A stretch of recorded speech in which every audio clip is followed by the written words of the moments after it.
காட்டுவாசியின் காதலியாக வந்த வடநாட்டு நடிகை இப்போது தாடிக்கார நாயகனின் கைக்குள் இருக்கிறாராம். அவருக்கு யாராவது கதை சொல்ல சென்றால் அவர்கிட்ட சொல்லுங்க, அவருக்கு ஓகேனா எனக்கும் ஓகேதானு என்கிறாராம் நடிகை.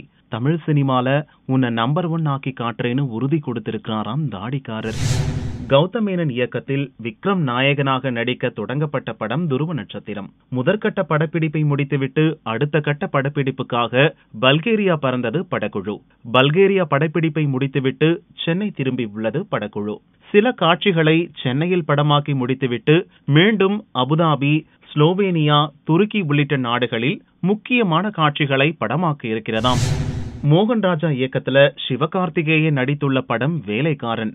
படம் திட்டமிட்டபடி ஷூட்டிங்கை முடித்து தற்போது போஸ்ட் புரொடக்ஷன்ஸ் வேலைகள் தீவிரமாக நடைபெற்று வருகிறது.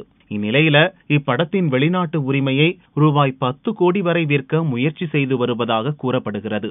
ரஜினி, கமல், விஜய், அஜித், சூர்யா, விக்ரம் உள்ளிட்ட முன்னணி நடிகர்களின் படங்களே இதுவரை ரூபாய் 10 கோடிகளுக்கு மேல் வியாபாரமாகி உள்ளது குறிப்பிடத்தக்கது.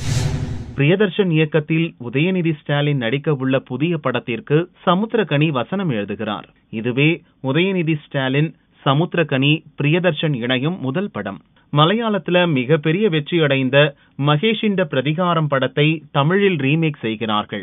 இப்படத்தில் உதயநிதி ஜோடியாக நமிதா பிரமோத் நடிக்கிறார். முக்கிய கதாபாத்திரத்தில் பார்வதி நாயர் நடிக்கிறார். இப்படத்தின் படப்பிடிப்பு வருகிற 19ஆம் தேதி குற்றாலம், தென்காசி பகுதிகளில் தொடங்க இருக்கிறதாம்.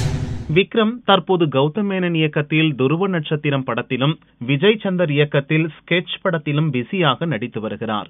இருந்த போதும் ஸ்கெட்ச் படத்தை தீபாவளி அன்று வெளியிட முடிவு செய்துள்ளதாம் படக்குழு. இந்நிலையில் அட்லி இயக்கத்தில் விஜய் நடித்து வரும் மெர்சல் படமும் தீபாவளியை முன்னிட்டு செப்டம்பர் மாதம் வெளியாகும் என்று அறிவிக்கப்பட்டுள்ளது. இவ்வாறாக தீபாவளி ரேஸில் விஜய், விக்ரம் படங்கள் 11 வருடங்களுக்கு பிறகு மோதும் என்பது குறிப்பிடத்தக்கது. கடைசியாக கடந்த 2005ஆம் ஆண்டு தீபாவளியின் போது விஜயின் சிவகாசியும் விக்ரமின் மஜாவும் ரிலீஸ் ஆகியிருந்தது. ஸ்டன் நடிகராக இருந்த ராஜேந்திரன் இயக்குனர் பாலாவின் நான் கடவுள் படத்தின் மூலம் நடிகரானார். அதன் பின்னர் விஜய், அஜித் உள்பட பிரபலங்களின் படங்களில் நகைச்சுவை மற்றும் குணச்சித்திர வேடங்களில் நடித்து வருகிறார். இந்த நிலையில் தற்போது ராஜேந்திரன் தயாரிப்பாளராகியுள்ளார். நிஜத்தில் அல்ல, அவர் நடிக்கும் அடுத்த படமான எங்கடா இருந்தீங்க இவ்வளவு நாளா என்ற படத்தில் தயாரிப்பாளர் கேரக்டரில் நான் கடவுள் ராஜேந்திரன் நடிக்க உள்ளார்.